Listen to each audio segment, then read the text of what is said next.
up, no counter.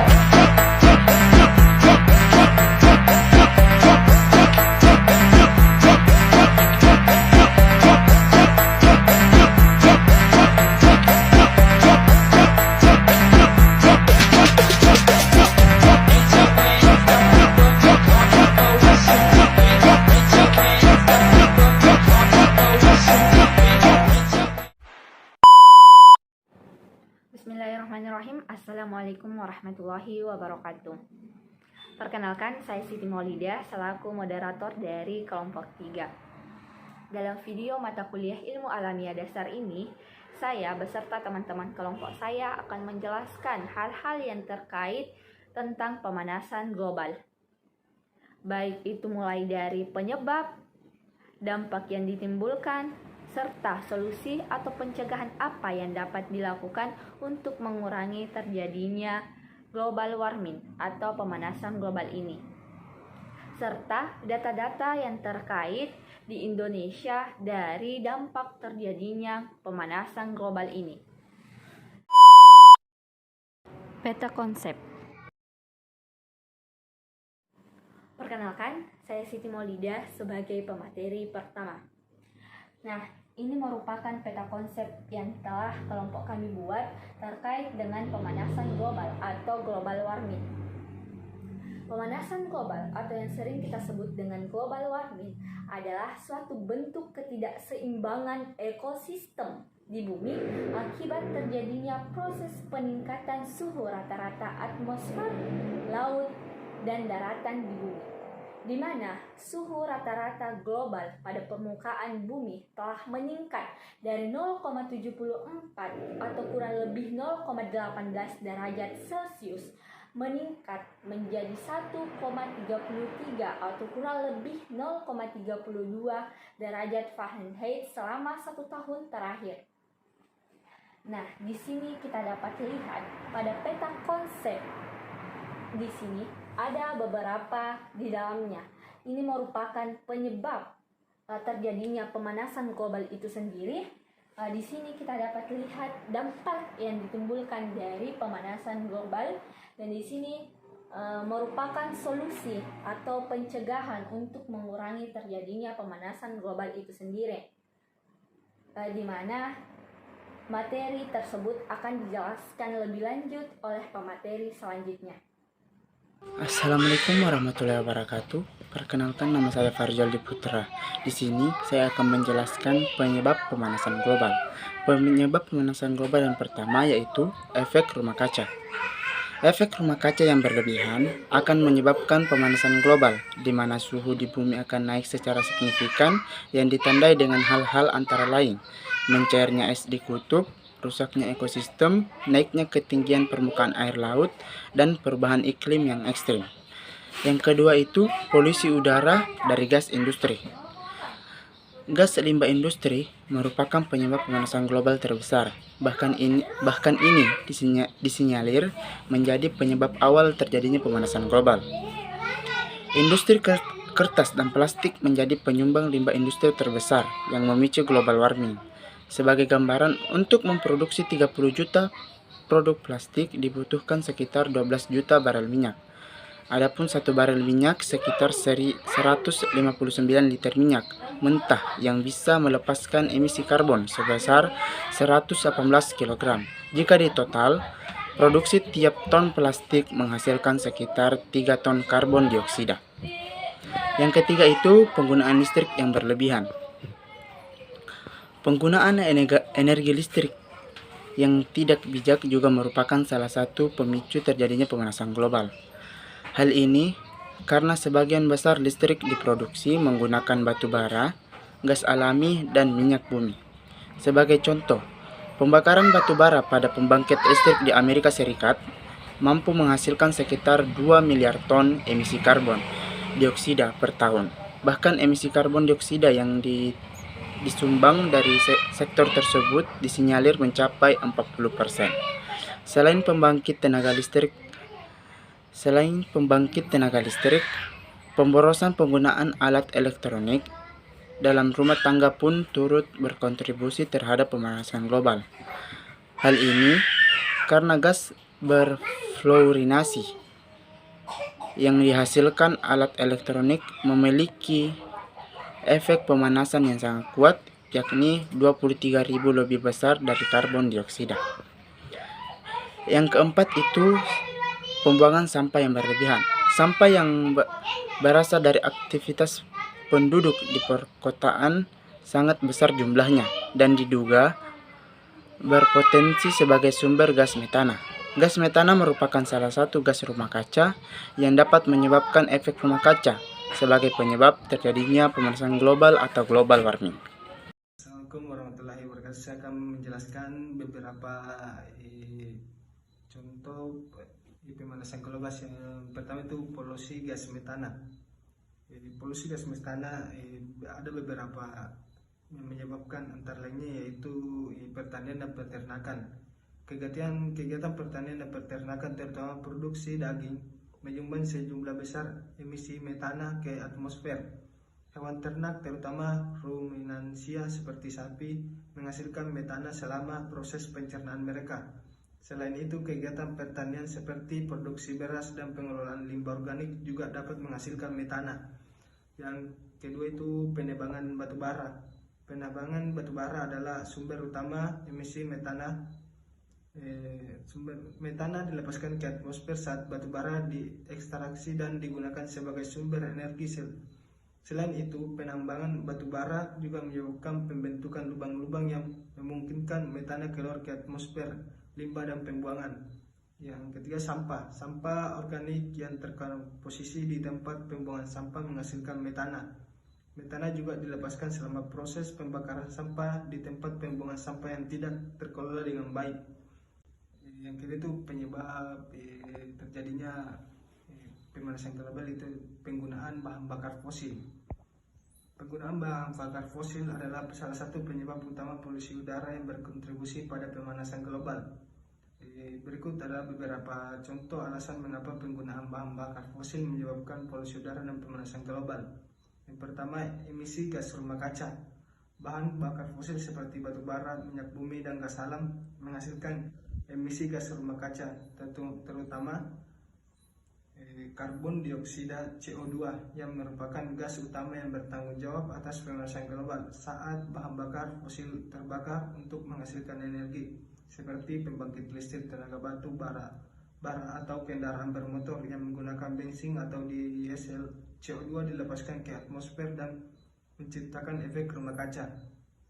Yang kedua, partikulat dan polutan udara. Selain CO2, pembakaran bahan bakar fosil juga menghasilkan partikel, misalnya debu dan aerosol, serta polutan udara seperti nitrogen dioksida NO2 dan sulfur dioksida SO2. Partikulat dan polutan ini berkontribusi pada pencemaran udara, pembentukan kabut asap dan kabut polusi yang berbahaya bagi kesehatan manusia serta merusak lingkungan.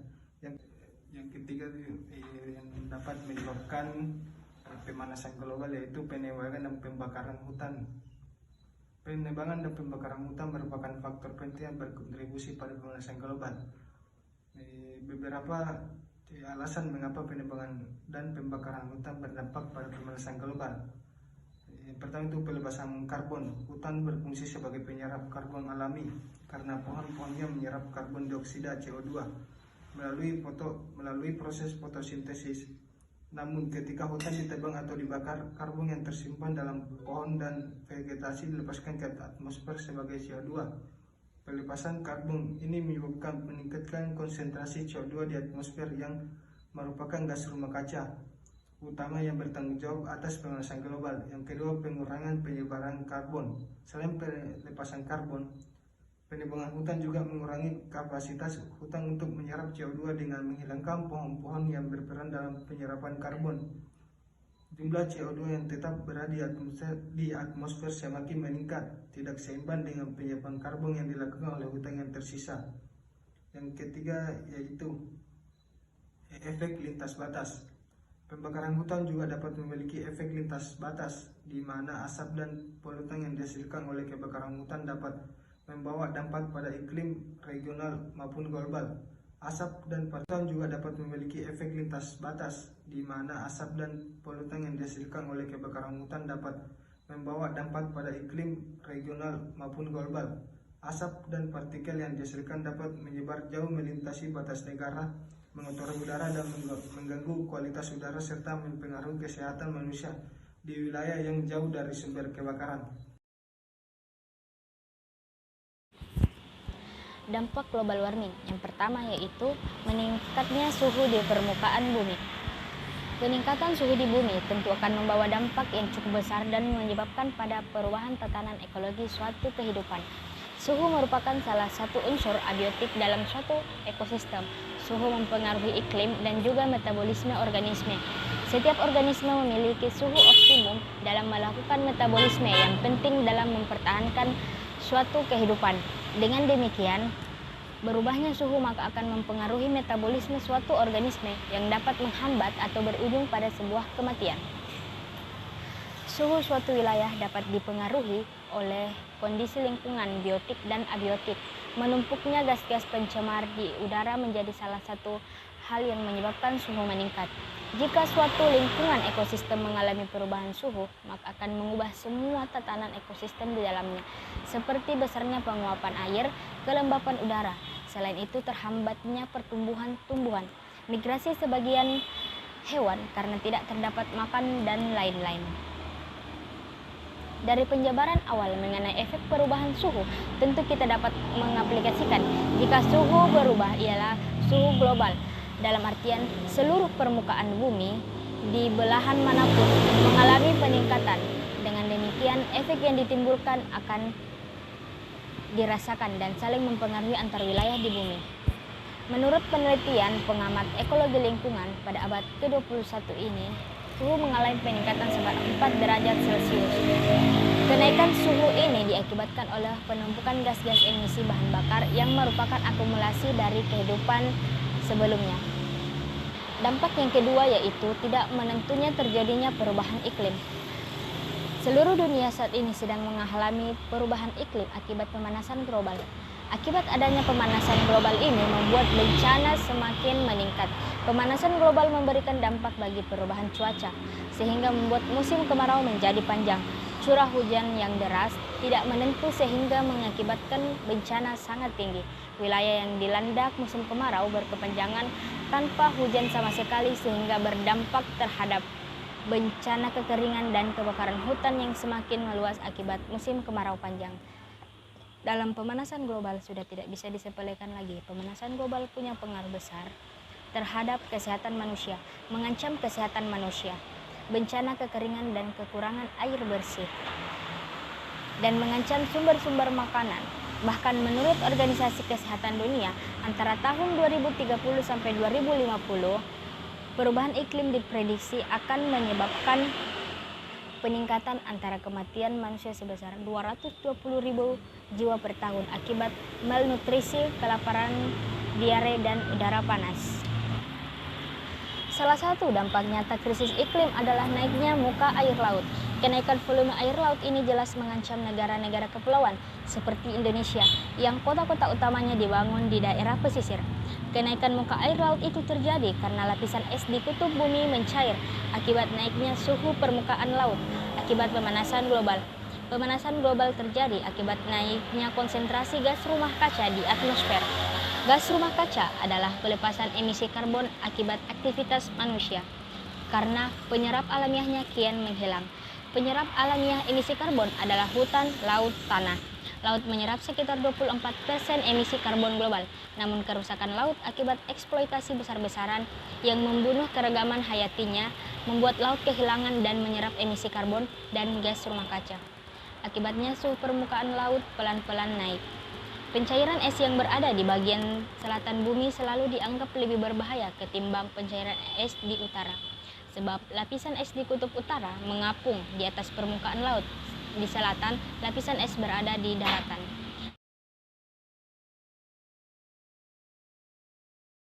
Sebagai pemateri kelima, saya akan membahas tentang solusi pemanasan global.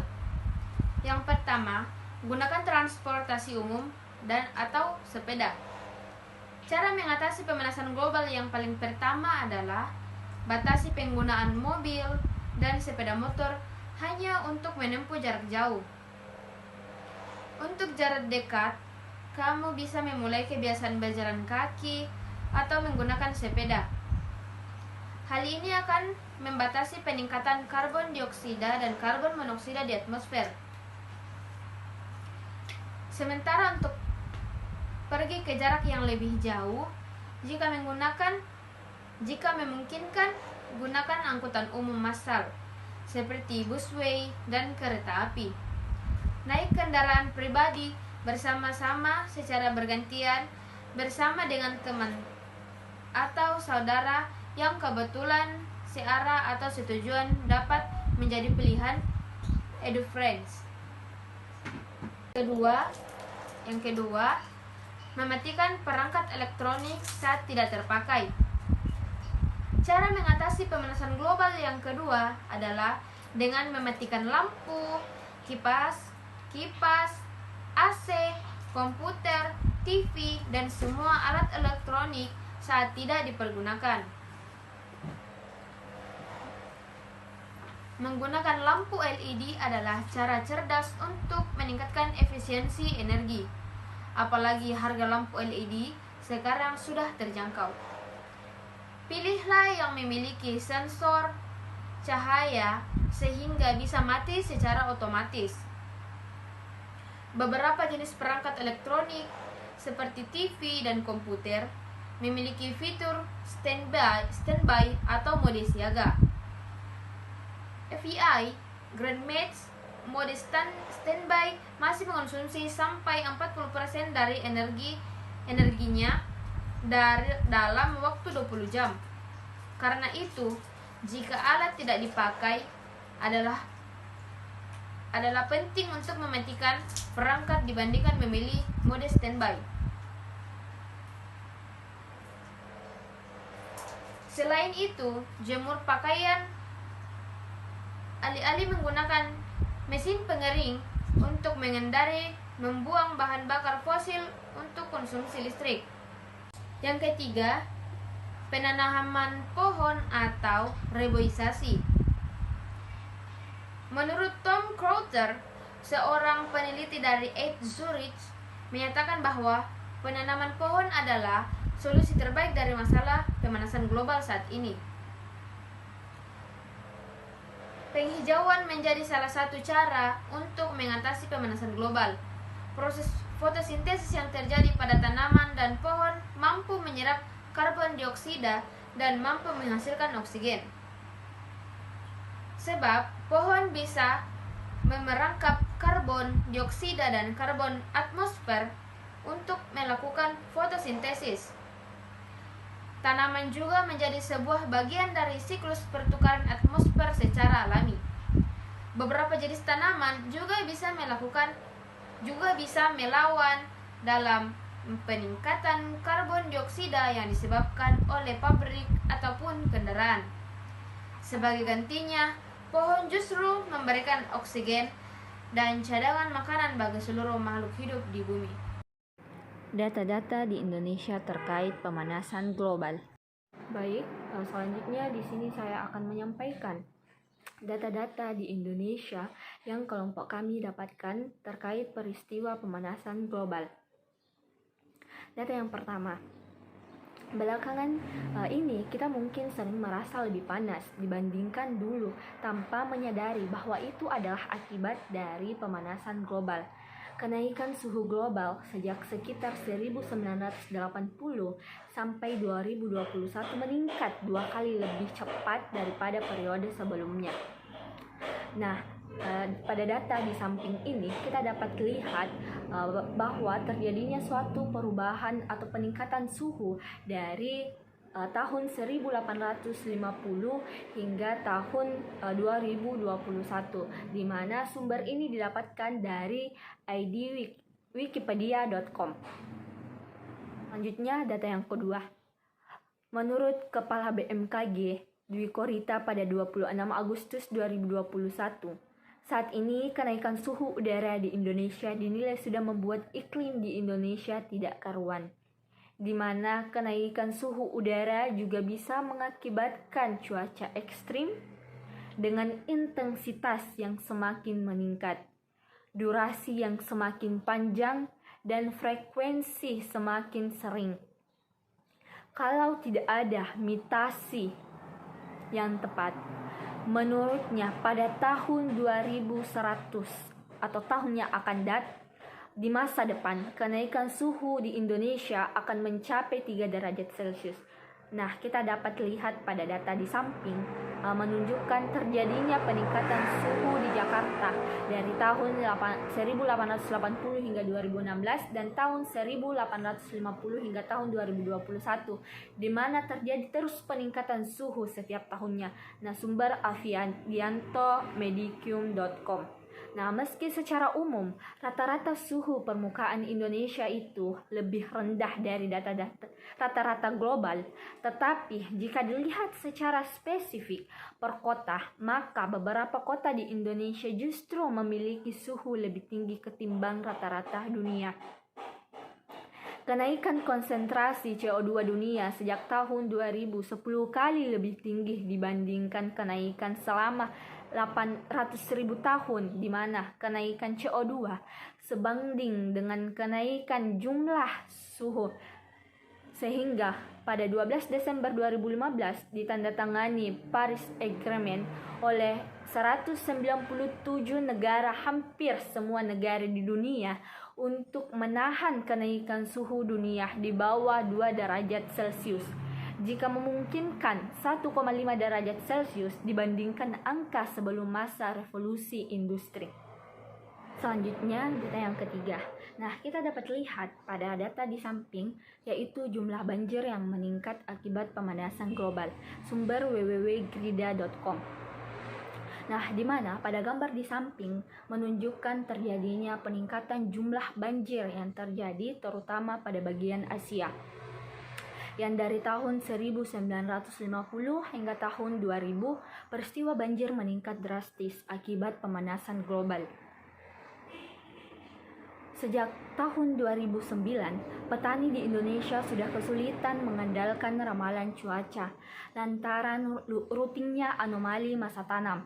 Ujung-ujungnya gagal panen menjadi salah satu fenomena yang sering terjadi di hampir seluruh wilayah di Indonesia. Nah, salah satunya peristiwa gagal panen yang terjadi di Jawa Timur, di mana kerugian akibat satu kali gagal panen di seluruh Jawa Timur ini mencapai hingga 3 triliun rupiah pada tahun 2011. Padahal kegagalan panen itu cuma satu dari sekian banyak dampak dari pemanasan global. Nah, selain itu pula, berdasarkan data 2017, Indonesia adalah penyumbang gas rumah kaca nomor 5 terbesar di dunia dan merupakan kontributor terbesar untuk emisi yang disebabkan penebangan hutan dan degradasi hutan. Nah, itulah tadi 3 data yang saya paparkan yang kelompok kami ambil terkait peristiwa pemanasan global. Selanjutnya, sebagaimana berdasarkan hasil survei Lembaga Penelitian, Pendidikan dan Penerangan Ekonomi dan Sosial atau LP3S pada April pada tahun 2021 terhadap 1.200 responden di 34 provinsi menemukan bahwa masyarakat banyak bicara misalnya soal korupsi, bansos, sabri, bom bunuh diri di Makassar hingga kontestasi parpol serta kandidat Capres 2024. Nah, masalah pemanasan global ini sama sekali tidak termasuk topik yang dibicarakan. Tapi ini memang tidak mengherankan karena di sekolah ataupun di bangku kuliah pun masalah pemanasan global tidak pernah disinggung. Nah, lantas krisis peningkatan suhu global sudah di depan mata dan akan kita alami sendiri, bahkan untuk sekarang kita sudah mengalaminya. Lantas bagaimana kondisi bumi 10-20 tahun lagi? Bagaimana generasi penerus masa depan kita nanti? Nah, sebagai closing statement, sebagaimana yang telah dijelaskan atau dipaparkan oleh kelompok kami, mulai dari penyebab hingga dampak yang ditimbulkan dari peristiwa pemanasan global, serta cara pencegahan dari peristiwa pemanasan global itu sendiri. Nah, sudah sepantasnya dan sangat penting pembahasan terkait pemanasan global ini untuk kita kaji lebih dalam, karena sudah saatnya kita sebagai generasi muda untuk bisa melakukan hal-hal yang dapat melindungi bumi ini. Nah, lantas jika bukan kita yang melindunginya, siapa lagi? Oleh karena itu, untuk mencegah atau meminimalisir pemanasan global, salah satunya akibat lapisan ozon yang semakin menipis, kita dapat melakukannya dengan melakukan hal yang sederhana, yaitu mengurangi terjadinya pembakaran bahan bakar fosil, antara lain dengan menggunakan kendaraan pribadi seperlunya saja, berjalan kaki, menggunakan sepeda, melakukan reboisasi atau penanaman pohon, dan membuang sampah pada tempatnya. Dan masih banyak lagi hal-hal yang dapat kita lakukan. Cukup sekian dan terima kasih. Wassalamualaikum warahmatullahi wabarakatuh.